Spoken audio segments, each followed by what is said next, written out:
Hello there friends, we are just done with the PlayStation 5 official formal reveal. It's a real console now after about a year and a half of slowly dancing the dance of it's coming, but we don't really know anything, and now we actually know things. In fairness, actually not too much more about the console itself that we didn't already know. Most of the features have already been revealed. We did get a look at the system and its digital edition, which probably just means no disk drive. And it's certainly a striking piece of design. Look, I don't hate it, I don't love it. I think it's interesting. I like that they kind of swung for something weird, but it is undeniably weird. It looks like an internet modem, and internet modems can be sleekly designed too, but alas, we don't care what, well, we do care what it looks like. And as I said, I'm happy it's just not a box, but if you're to make me pick between the two designs solely on physical appearance, I think the Series X is slightly nicer, but that's not what we're here for. We're here for games. And in fairness to Sony, they came out swinging, and swinging as much as they physically possibly could.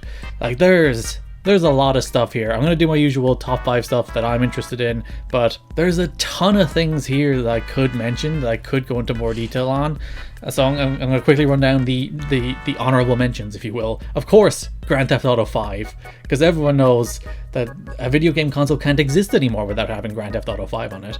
That's coming to PS5 in 2021, and it'll be free, I think, to PS Plus subscribers, is what they said. So if you don't already own a copy of GTA 5, first of all, who are you? Most people own 2. I own 2. You'll have 3 soon enough. So if you haven't gotten around to it, you can on PlayStation 5. Gran Turismo 7, very pretty. Because, like, you know, it's a Gran Turismo game. There's a thing, like, racing games are the pinnacle of what video games always look like on systems. Even, like, in the Wii U, like, Mario Kart is the best looking Wii U game. And you look at Forza games on the Xbox and Gran Turismo games on PlayStation consoles. The racing games always look very pretty, and they're very good console showcases, and this was no different. This game looks very pretty. Project Athia from Square, which I probably would include in this list if there was more details to it, but it looks pretty neat, pretty interesting, but I need to know more. Returnal, which just fell off in favor of just there's too many big games announced. I'm sorry, Returnal, but it looked very neat. It looked very, very cool. It looked like, you know, Control but in space, and I don't mean that in a bad way, I mean that in a good way. What if you set Control in space and had a bunch of time travel? Sackboy: A Big Adventure is coming, basically a 3D Little Big Planet game. I hope it's made in Dreams. If it's not made in Dreams, I'm going to call out Sony. They should have made an entire Sackboy game in Dreams. But yeah, it looks like a multiplayer 3D Little Big Planet game. Speaking of 3D platformers, they're also seemingly unleashing Astrobot from the chain that is VR, which is kind of cool. I didn't play it on VR because I don't have a PSVR, but by all accounts, Astrobot Rescue Mission is a superb game, and I should definitely play it. Kena Bridge of Spirits looked like if you turned a Pixar movie into a video game. Very pretty. The 2 Bethesda games that were revealed last year, Ghostwire Tokyo, still looks awesome. And Deathloop from Arcane still looks awesome. Both of those games got new trailers. I think that's the first we've heard of those games since E3 last year, and they were like 2 of the highlights of E3 last year, and they went dark, and I am happy that those games are still alive and kicking and ready to go. And Hitman 3 coming in January. Like, not a ton of games here got hard dates, a lot of 2021s, a lot of no dates at all, but there was a lot of games and a lot of interesting looking. Like, there's heavy hitter after heavy hitter, maybe a tad long. I think they could have trimmed some of the fat, but I won't give out about too many games. Well, I just did, but I won't give out again about too many games. So I'll run down the 5 things that stood out to me. Interestingly, I'm not going to include any details of the console, because there weren't any. We don't know the price, we don't know the release date, so I don't know. We'll still wait patiently. I have a feeling it's going to be extraordinarily expensive, given how reluctant they are to actually state how much the thing costs, but we'll find out. And as I said, they do have a digital edition, which one would presume comes in slightly cheaper, but at the expense of a disk drive.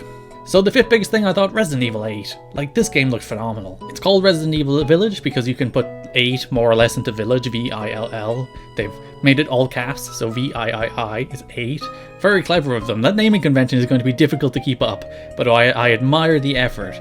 But this looks so much more interesting than some of the more recent Resident Evil games, at least from an environment standpoint. Like, this game is creepy as hell, and it's set in like mountains and forests and woods and old houses, and which is some of your standard Resident Evil fare. But god, this game looked good, and this game looked sinister, and this game looked creepy, and this game looked like everything you'd want out of a Resident Evil game. And I'll play it and be scared and be a giant coward. But yeah, Resident Evil 8 coming 2021. Number 4, a game I've never had a chance to play, Demon's Souls, which was slightly before my time playing games like that, because the first From Software game I would have played was Bloodborne, and then after that I would have played Dark Souls 3, and then I would have went back to Dark Souls 1 when it was remastered, and then I never played Dark Souls 2, and I've never played Demon's Souls. So filling in that gap in my library, and it, again, it looks very nice. That is a theme here. I'm kind of on the fence because on the one hand, there wasn't anything quite that was like, whoa, that's like so much nicer looking than Red Dead Redemption 2 is on PS4. But at the same time, there was a lot of very pretty games on this showcase. And Demon's Souls is one of them. First released in 2009, it's the birth of the Souls franchise. The Dark Souls series was born from it, and it's kind of nice that for noobs and dopes like me who never had the chance to play like the game that originated the entire genre, well, maybe not quite the entire genre, but maybe popularized the entire genre is probably more accurate, and I can finally play it. I could have always played it, but you know, the new coat of paint is always nice. Number 3, surprisingly high considering all the other games announced, but Ratchet and Clank. Like, that game looked so good. It's called Rift Apart. The whole idea is there's basically like rifts and holes in the fabric of time, and you can manipulate the environment by pulling yourself through, or pulling time to yourself, or pulling the environment to you, and you can jump through these like time holes. It looked so nice, and it's probably the game that benefited most from the fact that it had the longest showing, I think, in this entire showcase. That not only did it have a trailer, but it had a little extended gameplay portion as well, so you really got a feel of it. And like the 2016 Ratchet and Clank game on PS4 was really, really good. That game was great. The animated movie that released along with it, a tad less good, but that Ratchet and Clank game in 2016 was great, and I have faith that Insomniac will make yet another really good Ratchet and Clank game. Speaking of Insomniac, they're also at number 2, Spider-Man Miles Morales. I'm interested because this is the game that they said releases holiday 2020, which one would assume makes it a launch title for the PS5, or at the very least, releasing soon after the PS5 launches. Spider-Man released on PS4 2 years ago. So you'd have to ask yourself the question, they also worked on DLC for that game, you have to ask yourself the question, did they make a whole new Spider-Man game in 2 years? That is the question. That is the proviso that hovers over my enthusiasm for Spider-Man Miles Morales.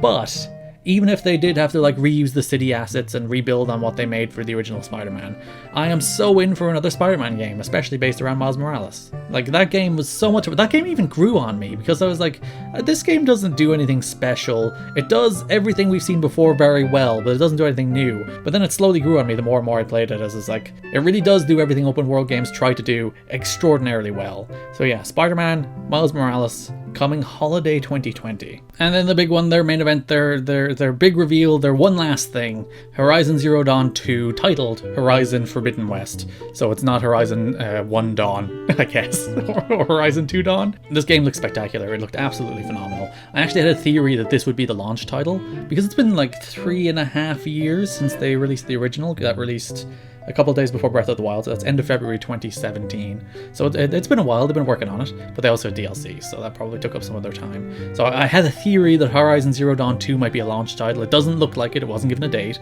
You never know, things could happen between now and then, but it so far it does not have a fixed release window of any kind. But god, this game looked pretty as hell. Like, pretty as hell. It's so nice that Guerrilla Games has been like unshackled from the Killzone franchise and build a world that's like interesting and unique and all of their own, and Horizon Zero Dawn is that, and the sequel looks absolutely astounding.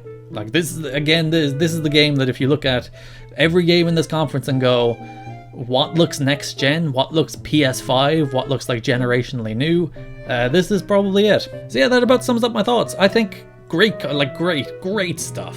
There's a ton of stuff here to be extremely excited for PS5. Like, it blew away the Xbox thing a month ago. Xbox have to come back now in a month. They said in July they'll unveil their first party lineup. They have to come back, and they have to come out swinging in their own right. I think there are frankly the quite large question marks over how much does this system cost, And when is it going to come out? Two things I expected out of this event and did not get. The cost is worrying me. I think this thing is going to be $800. Like, if they're this worried to say how much this thing costs, unless they're simply just waiting for Xbox to go first, so they can either undercut them or try and change up their messaging, but we'll see. We'll see. But from a game standpoint, this showcase was phenomenal. Like really, really good. There's a ton of stuff here, both franchises that you know, like Hitman or Resident Evil or Demon Souls or Ratchet and Clank, new stuff like Project Athia from Square or Returnal, and Grand Theft Auto 5. That's there too. There's a ton of stuff to be excited for coming to PS5. I think they did a good job here. I'm excited. What game are you most looking forward to? Let me know. I'll probably cover most of these conferences. There's no E3 this year, so I like talking about stuff like this, and there's less opportunities. But if Nintendo do anything, we'll talk about that. There's an Ubisoft thing next month. We'll talk about that. We'll talk about Xbox as well. So if you like the sound of my voice, you can hit subscribe. If you don't, I'm sorry. If you got this deep not liking the sound of my voice, I'm actually quite impressed. Leave a like, leave a subscribe. I'd appreciate it. On your left, my retrospective review of Final Fantasy VII. On your right, my 10-year anniversary review of Super Mario Galaxy 2. Thanks for watching, and bye-bye.